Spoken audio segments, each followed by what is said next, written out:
honest, do I look French to you?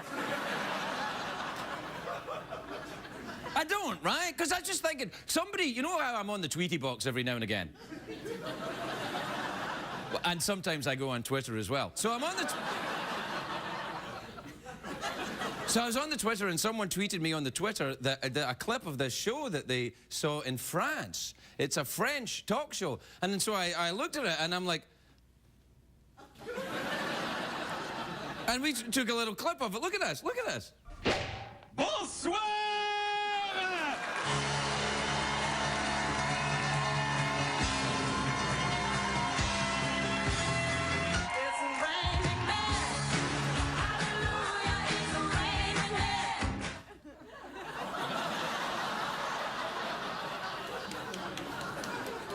Things. One, great song. Two,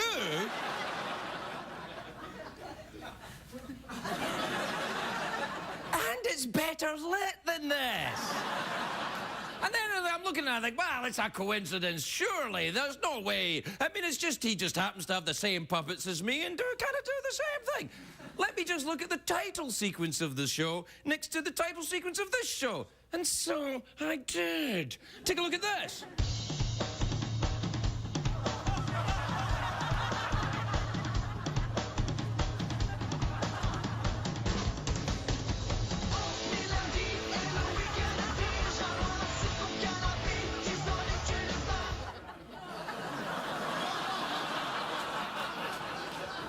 Things. One, great music. Two,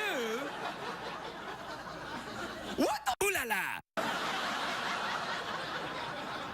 What's going on? Listen, if you're gonna steal from a show, what about a good show like Lost or The Wire or something like that? Don't steal from this show. That's like taking pants from a hobo. You can't steal from us, we don't ooh la la. Have anything. We'll be back in a minute.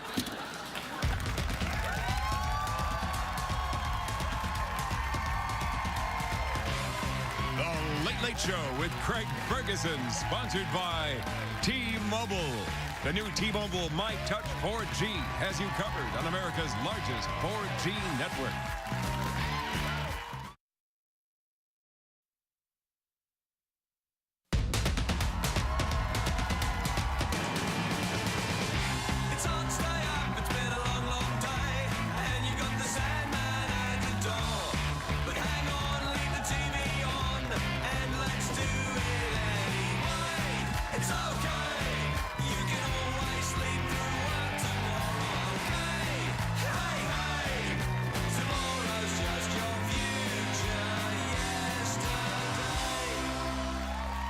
Ladies and gentlemen, Craig Ferguson.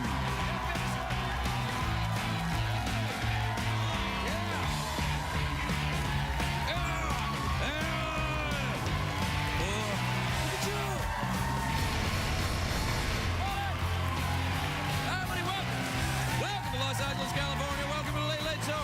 I am your host, TV's Craig Ferguson. Thanks, everybody. That's enough. Thank you. All right, quietly. Quietly now. Well, shh. No, silence, mes amis. Bonsoir. It was a rhetorical bonsoir.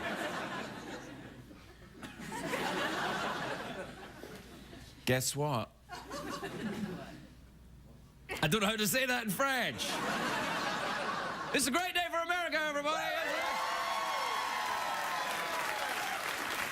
It's a great day for us here at CBS. First of all, we're going to sue those French bastards. Secondly, yeah, you're going to meet some good old-fashioned American lawyers, buddy. Very tense, actually, here this weekend at CBS. It's true that at Television City here, someone sent an envelope with mysterious white powder to the studio. And people thought it might be dangerous, and then the cops were trying to test it, but Charlie Sheen snorted it before we could get here. But Charlie seems like he's in a good mood. Put the hooker in the closet. Very very sad news for the Minnesota Vikings. They fired their head coach. It's very sad. The worst part, the news was texted to him by Brett Favre.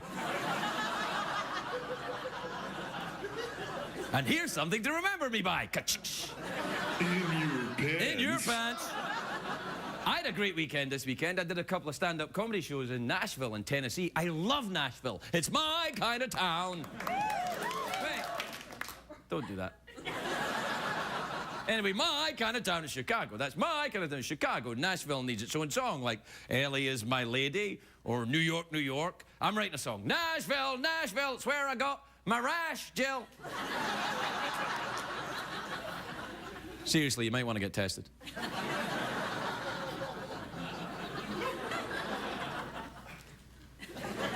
In your pants. Dans mon pantalon? In your pants. That's what I said. Anyway, if you haven't been to Nashville, you should go. It's the capital of Tennessee. So it's awesome. You got a map of Nashville? There. Let's show you where it is. Nashville, Jersey, Mississippi, Bama, Narnia, right there.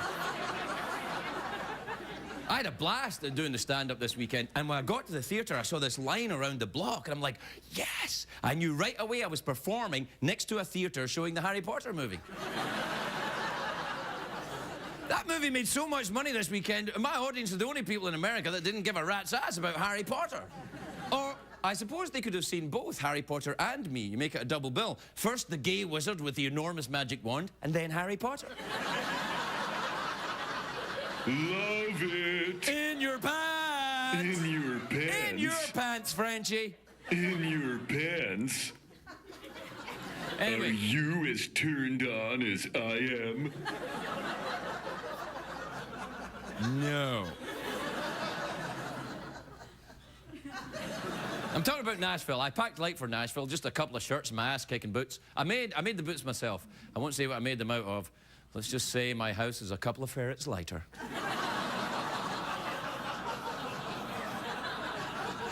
Do we have a recent picture of me with my ferrets? Oh,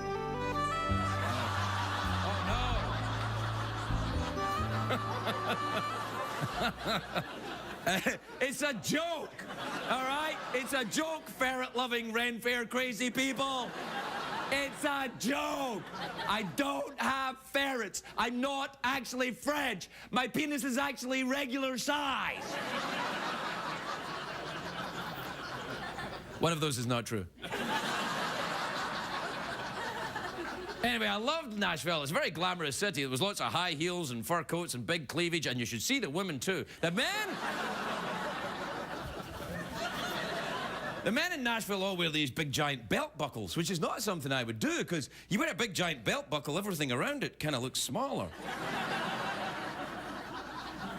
That's why I wear a tiny little belt buckle. Stole it from a midget. I wore it for 3 days before I realized his little hand was still attached. No, I felt... I'm sorry, Tom Cruise, I said. It's a joke. I didn't steal a midget's belt, and Tom Cruise wasn't hanging onto my pants. One of those is not true. Nashville, anyway, Nashville is fantastic. It reminds me of Hollywood, but less evil. And everyone in Nashville is friendly. Even at the airport, the TSA agent, before they give me the pat down, they kiss you right on the lips. And then after my show on Saturday, I went to this street in Nashville, there's a section called Broadway. And the people I was with, they wanted to go into bars. I didn't want to go in, but they wanted to go in. It's got all these bars and honky-tonks up there. Glenn Michael sings about it in the song Rhinestone Cowboy. He's going, Broadway. What? Glenn Michael? Did I say Glenn Michael? It's Glenn Campbell. Yeah, you're probably thinking, who the hell is Glenn Michael? All right, I'll tell you. This is not a scheduled piece of information, but you probably should know. Glenn Michael was a guy that used to have a cartoon clip show in Scotland in the 1970s. That's true. No way. Yeah, right, that's true. And he used to have these puppets, and he danced in a fountain at the beginning, and...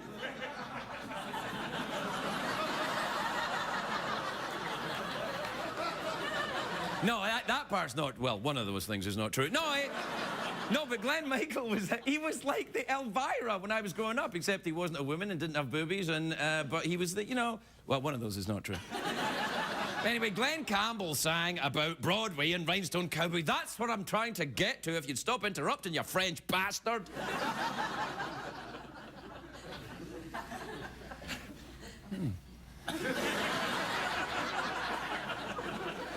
I'm having an awkward pause with myself. I've raged myself into quiet indifference. Anyway, I went to Broadway, and you know what was weird, though, about the Broadway with all these bars and honky-tonks? I didn't see any fighting.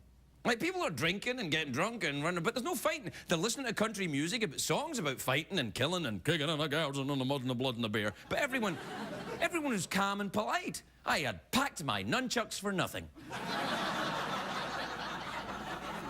By the way, packed nunchucks is what you get when you ride the mechanical bull in a bar in Nashville on a Saturday night. Oh, my. Oh, my is right. I'm still trying to coax everything back into its original position. Anyway, it's the commercial break time now. Commercials, and just in time. That was kind of passive-aggressive. Do they have commercials in your native France? No way. I'm really incensed about this French dude, and at the same time delighted. It's weird. Isn't that the way with Frenchmen? They get you all not knowing what you think.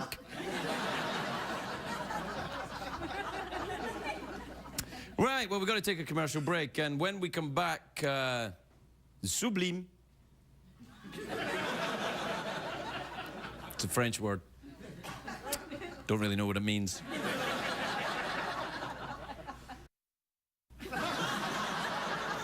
In your pants. Yeah, I'm sure you can figure it out. We'll be right back.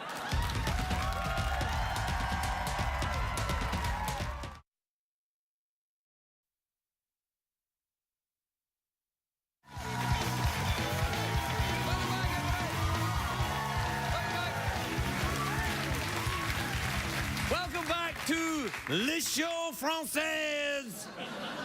Je m'appelle, what's the guy's name again? Arthur S-Bag.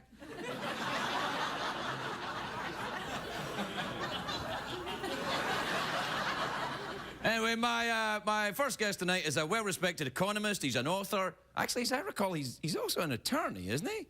Isn't he a lawyer? Oh, this is gonna be good. He's a good friend of the show. He's a friend of mine. Please welcome Ben Stein, everybody.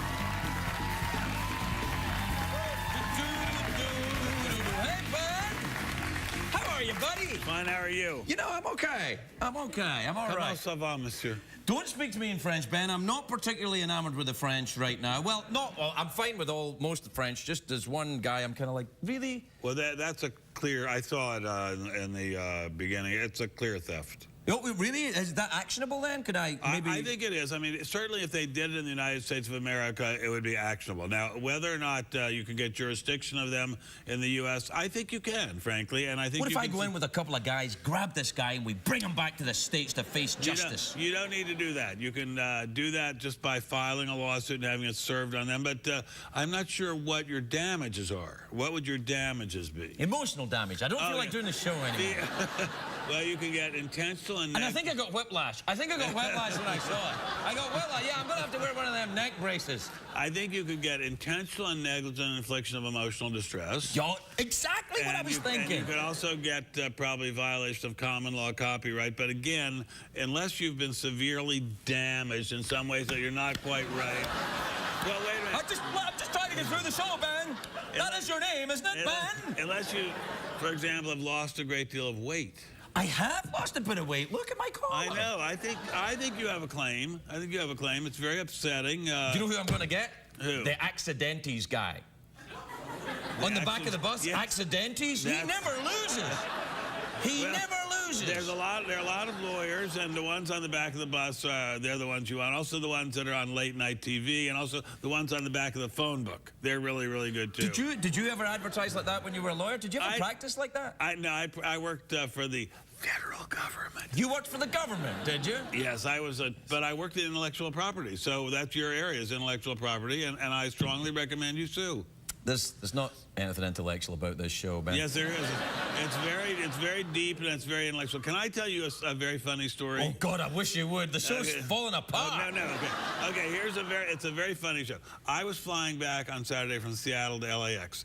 Got on the plane. Flight attendant says to us, if any of you have any nuts, and what you're planning to eat them, don't eat them. You can't even take them out of the bag because there's somebody in the back of coach who is allergic to any atom or molecule of nuts and will go into a seizure if you even open a bag of nuts 40 rows away. Wow. I know. So I said, the woman next to me was a doctor, and she said to me, that's impossible. That cannot medically happen. Right. So I called over the flight attendant. She said, yes, he could have a seizure, and we'd have to divert the plane, and I have to get home to my cat, my little man. And I said, well, wait a minute. I said, you can't tell the rest of us whether or not we can eat nuts. And she said, don't you have any compassion for this guy? So anyway, so then they serve the meal. This is on Alaska Airlines. Yeah. And they serve a little prayer card with the meal on Alaska Airlines. Right. And it's a psalm from the Bible. Right. And she says to me before she puts mine down, she says, was it one of those nutty psalms? No. But she says, you're probably not going to want to say the prayer, are you? And I said, what do you mean? Why? She said, because you had so little compassion for that person about the nuts. And I said, well, you just passed out a bag of pretzels, and it said on the bag that there was baked in peanut oil. So you're trying to kill this kid. So anyway, so when I got off the plane, a young kid comes up next to me and says, did you see that? Did you see that? And I said, what is, a friend of mine just pranked the flight attendant and made her think that he was going to die if you opened some nuts. No, you know what I would do in this situation, Ben? Sue the bastards. Sue the bastards. You could be one of those. You know what? The only nut story I have is once I was traveling on first class. I wasn't traveling for CBS, and but I was traveling to London, and the flight attendant came over, and it was British Airways, and she came over with a little dish, and you know there was peanuts and stuff on it, and she said, "Warm nuts," and I said, "No, I'm just happy to be in first class." No, it's, you know, though, I love to fly. I fly all the time, and I love to fly. Are you getting hassled with this new TSA thing that they're doing? No, not at all. And as you said to me, as long as they take me to dinner or anything like that, that's fine. No, I love flying because it's sort of like you have no responsibilities. We have 4 dogs and 6 cats. The 4 dogs are all wildly incontinent, if you know what I mean. Yes, that means they poop whenever they like. Right, and some of them sleep in bed right next to me. They sleep in bed next to you? Yes, and they Are you incontinent and blame it on the dogs, Ben?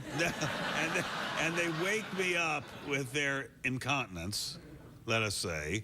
Poopiness? Yes, and on the airplane, there's none of that because dogs aren't allowed on the airplane, so I have a break from having to clean up from the dogs. Ben. Yes. Ben. Yes. You make the money in your house, don't you? Yes, I do. You don't have to have the dogs sleep in the bed if bed, Ben. But the dogs are my whole life. I love the dogs. I can't help it. I love them. I love them. You can love someone without letting them poop on you. Do you hear me, Germany? So that's the French and the Germans then. We're screwed, right? Okay. Take that, CBS Foreign Sales. Okay. All right, that's a deep psychological lesson. You can love someone without having them poop on you. Absolutely, Ben. You can love your dogs, but you can put up. Can I have my wife sleep in the guest room and then they sleep with her? You can do that, but if you can arrange that, you'll probably not be married that long, and you're more persuasive than I think you are. My wife is a very, very sound sleeper. She really does not wake up. So she doesn't wake up even if a dog poops on her? Not right next to her. She's an and she's the kindest-hearted person in the world, so she wouldn't get mad or upset or anything. She's the most kind-hearted person in the world. Well, let me ask you something. This may seem like an odd question and maybe a little personal, but let me ask you, do you smell bad? Well, I hope I don't smell as bad as dog poop. Well, maybe, but that's what I'm thinking. That maybe your wife, having got used to smelling you, has now become immune to all forms of scent, Well, and therefore a big win for you. Well, right? actually, my wife has almost no sense of smell. So, like almost nothing can be smelled by her. I mean, you could throw up next to her and she would barely smell it. Sounds to me like you got the ideal woman there, Ben. She is a living, breathing saint sent from heaven. A living, breathing saint sent from heaven. I mean, I've never met anyone with no sense of smell before. But if she was on an airplane and they said, hey, don't eat nuts, would she have compassion for the nut person? She would just say, give me a drink and shut up. She drinks? Well, I don't want to get into that too much. All right. How have you been otherwise, Ben? What's going on? Have you written any of those books or get your eyeballs fixed or anything? Whatever the hell you've been doing? I've been very busy traveling all around. What do you do when you travel around? I give speeches. I speak at a lot of business conferences, speak at a lot of universities, speak to groups of investors, and they all think I'm terribly smart, and they listen to what I say. And I always say to them, I'm not really that smart. I just played a smart person on TV on Win Ben Stein's Money. Right. I'm not really that smart, but they listen to me anyway. But have you seen the economy? None of these people are smart either. That's the amazing thing. Oh, I know. Ben Bernanke, he's the head of the Federal Reserve. He's not that smart. Not that smart. Geithner, he's the Secretary of the Treasury. He's not that smart. That was a box of rocks. Oh, shiny! Yeah, no. The people at the chairman of the Council of Economic Advisors, Austin Goolsbee, he's not that smart. No, Mr. Obama, he's not that smart. You can do it. None of them is that smart. That's right. You just, to distract them, hold up a fork. And none of them ever has been that smart. I've been working in the White House and around Washington since the days of Nixon. That's a long time ago. None of them was ever that smart. Are you saying, no, wait. Are you saying Nixon wasn't smart? He was a lot smarter than Bush, but he Oh, Ben, I think you just made your website hit right now. Even he wasn't that smart. I mean, if he was that smart, he wouldn't have gotten impeached and had to leave office. Yeah, well. I mean, none of them is that. If you think the government is full of brilliant, incredibly smart, deep-thinking guys, think again. Well, Ben, I don't want to rain in your parade, but I don't think anyone in the country thinks the government is full of intelligent, deep-thinking guys. Well, you know what? I don't think I'm not sure where, except right here on this set, are the deep-thinking guys. Oh, yeah. You mean Jeff Peterson? No way. No, I don't. It's an amazing thing how few really tremendously smart people there are, and I every night I think about this. Who in their right mind would go into politics? I mean, who? You have to be a total egomaniac. Yeah, absolutely. A complete psycho-egomaniac. Yes. You have to have very serious deficit of self-esteem. Need to have it made up for by people applauding for you and voting for you. And go on, I'm listening. Yeah. And you have to want to work for very little money and have people pry into your past and find out all kinds of dirt about you. This is what I do. Yeah, but you're fantastically well paid for it. These guys are not paid anything. Ben, I don't even earn as much as a Frenchman here. No, I bet you earn 20 times what that Frenchman earns. I better. Since you thought it up in the first place. Well, no, but seriously, I don't know why anyone goes into politics. It's almost a mental disease to go into politics at this point. I'd agree with you. It's sad, but on the other hand, there are other great jobs. I'm reading Keith Richards' autobiography. Now, guitarist in the Rolling Stones. That's a good job. That's a pretty damn good job. If you can get it, It's a very, very, very good job. But there aren't that many. I'd say Bob Dylan. That's a good job. That's a good job, Bob Dylan. Yeah. Being Mick Jagger. That's a good job. Mick Jagger's a good job. I was on a plane with Rihanna a couple of days ago. I was on a plane with. Oh, I hope you didn't eat nuts. She's very allergic to nuts, Rihanna. Oh my God, she went into shock. Oh, that'll be it. And also Katy Perry, she was sitting right across from me. They're very pretty. They have good jobs. You don't like Katy Perry? No, I like Katy Perry. Fine. I just had this image of you trying to be Katy Perry. It made me feel a bit sick. I'm not going to try to be Katy Perry, but I do think it's a pretty good job to be a gigantically successful singing star. You don't think so? Yeah, I suppose so.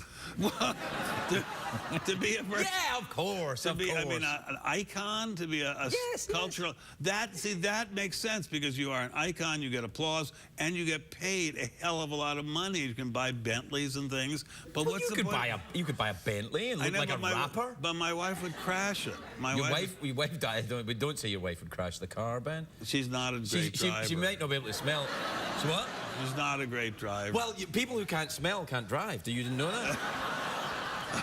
Why? They're like, No, she doesn't even drive. No, she's an incredibly good-natured human being. She's the best person on the planet, but she really can't drive.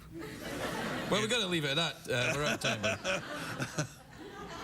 But beer? Fancy a harmonica or an awkward pause? I would like, what is a harmonica? All please. right, then. I would like a harmonica. Well, as we call it in the show, a mouth organ. Oh, I like that. Can you play it the way Bob Dylan did? Oh, sure. Are you getting ready? There you go. Here's a fresh one for you. Well, wait, I can't play it. I thought you were going to play it. No. You're going to play it. Ben. I have no idea about Come on, use that. I have breath no that you- idea of how to play it. Come on, just suck and blow with the organ. You know how to do that. Okay. Put the organ in your mouth and then blow and then suck. You ready? That's- 1, 2, Well, 1, what 2, are we 3. doing here? Knock it off. Well, this is like the beginning of a great Bob Dylan song, The Lonesome Death of Hattie Carroll. Does anyone in the audience remember that song? No one. No. Ben Stein, everybody. We'll be right back.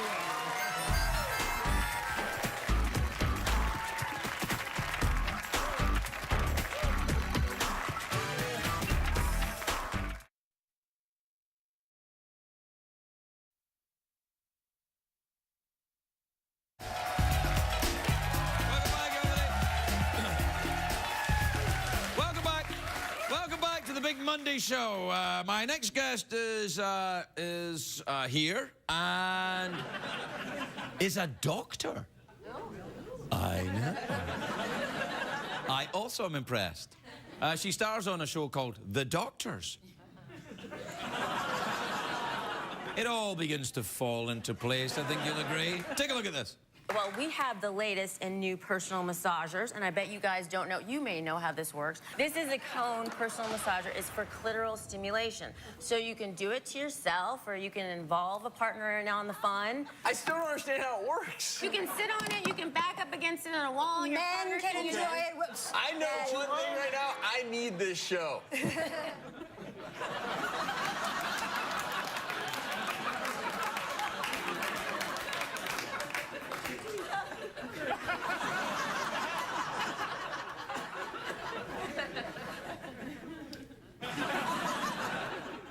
Doctor of what, I ask myself. Please welcome the lovely Dr. Lisa Masterson, everybody.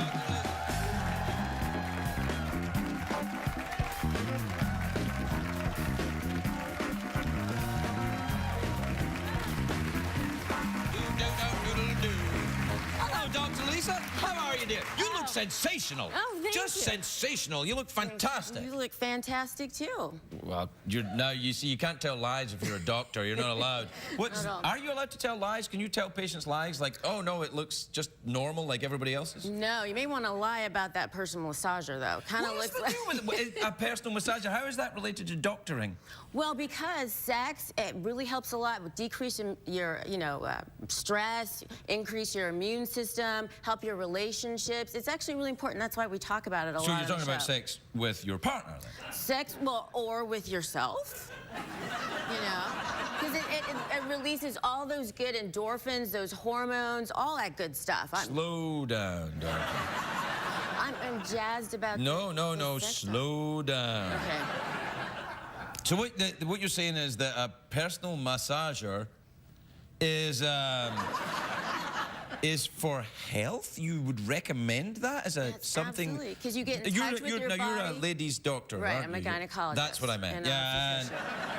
and so you know your way around that mystery area. Exactly, and that's the idea, to show men and women around that mystery area, to get in touch with it, because that helps you with sex, better relationships, because you can agree with me on this, and I'm pretty sure you want to promote this, is that we want a good lay for America, don't we?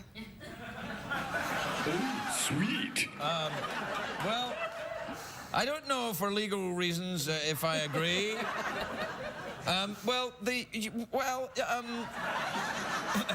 Look, I'm a Presbyterian, doctor, and this kind of talk makes me a little uncomfortable. Well, it's about your private parts, and you know... Private parts, your yes, private finally. parts. Now there's a phrase I And you understand. know what I wondered about is if Jeff over there has any private parts. No, he doesn't. They're stuck in customs.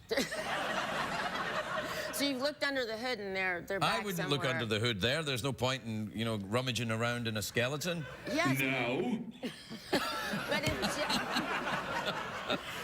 Jeff... No, not now or ever.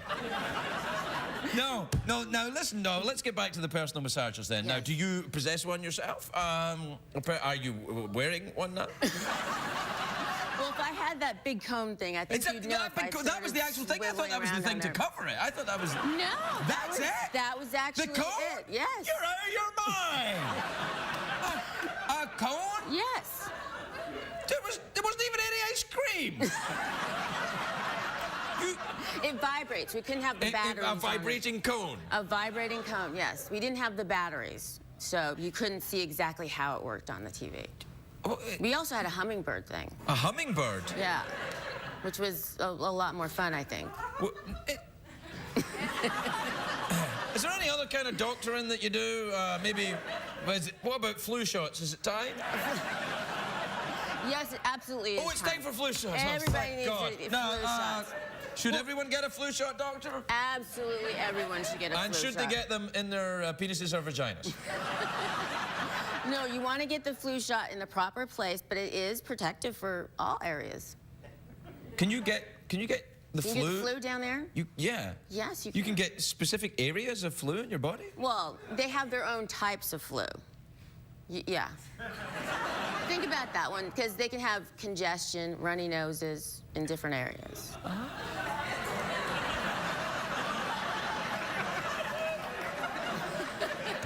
I'm very uncomfortable with this. What about, did you read in the news last week that the city of San Francisco is considering banning circumcision for Yeah, penises? and again, you know what, that's a personal choice. And I talk to my patients as an obstetrician, I talk to my patients a lot about this. And really, there's a lot of health benefits and some risk benefits, but it's really a social procedure. So you really have to decide, do you want your son to look like you? Do you know, is it a cultural thing? Is it a social thing?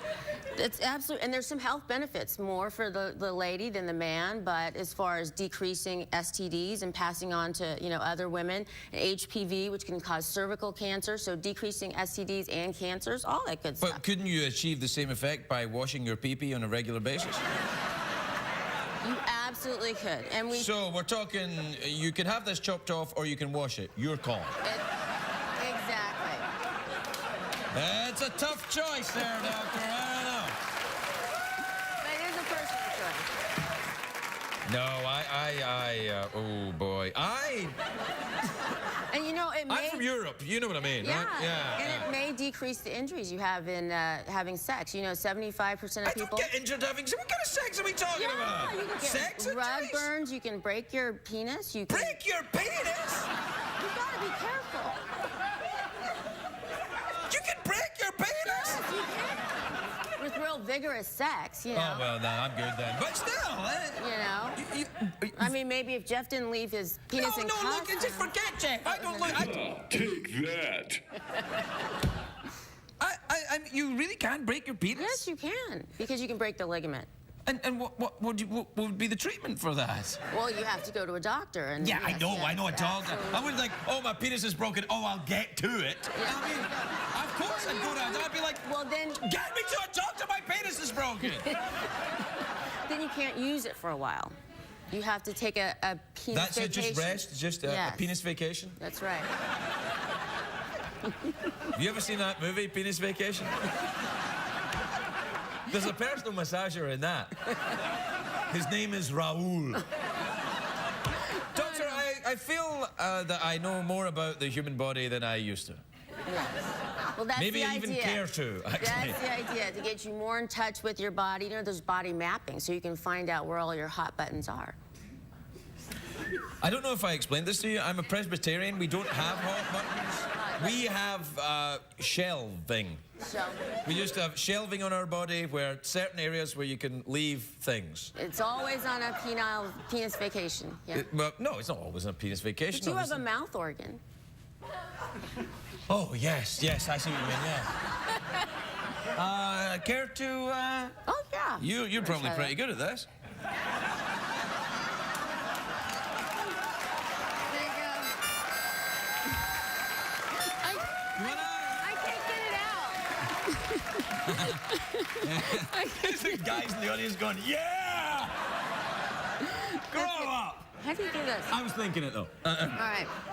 So, mouth organ. Yeah, no, mouth organ. So, you know, imagine, just, you know. Yeah? Yeah. You ready? Yeah.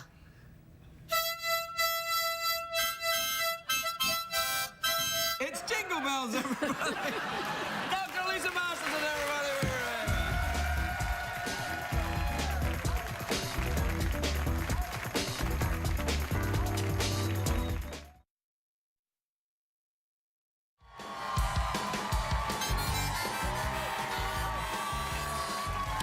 Welcome back, everybody!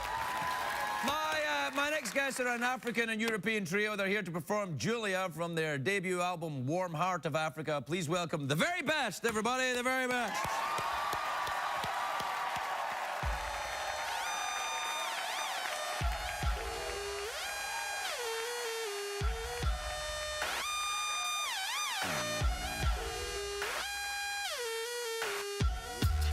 Ananipatsa chikondi chosowa mwanakazi ine chitima kudapi monga wakungu kulepela kupenya ine mchitsimu chitenga masowa ndinabusa ndi mtima wanga ouma monga mwala ine kukalala posendikira linali tsiku kakwao kumangoni ine kawabi Julia, Julia, usatero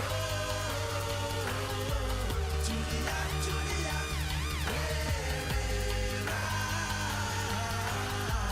Julia, Julia, usatero Julia, Julia,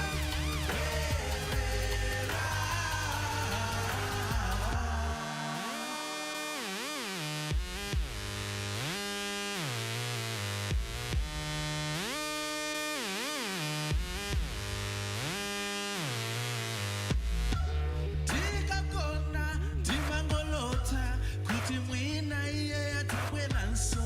Nthawi zambiri, tikakhala, timalina kunong'oneza bonto. Tikanadziwa, nkanamubatsa chikondi changa chonse, ndi mtima wanga wonse.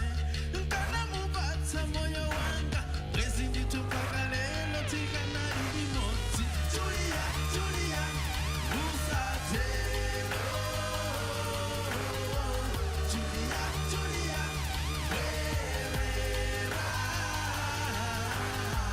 Julia, Julia, usatero. Julia, Julia,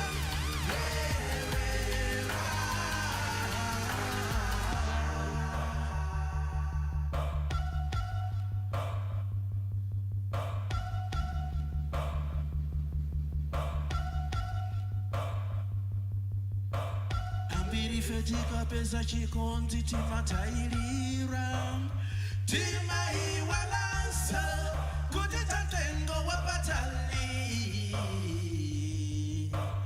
ukapesa chikondi chofunika kuti samalira poti monkatira ndati sichichepa kusweka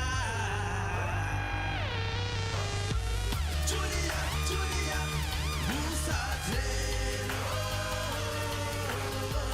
Julia, Julia,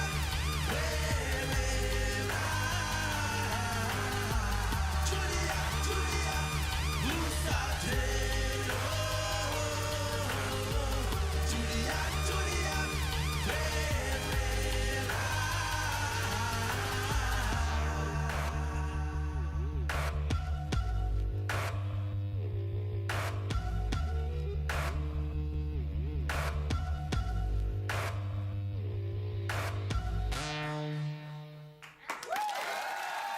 Thank you.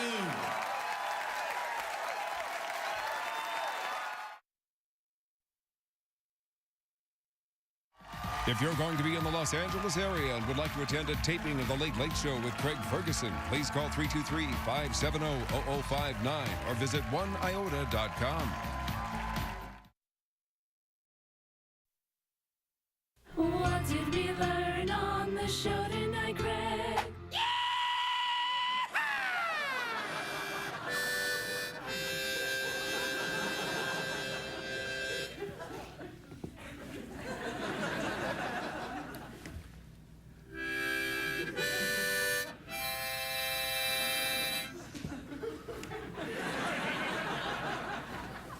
Sorry, I was told to finish up quickly because we were running over.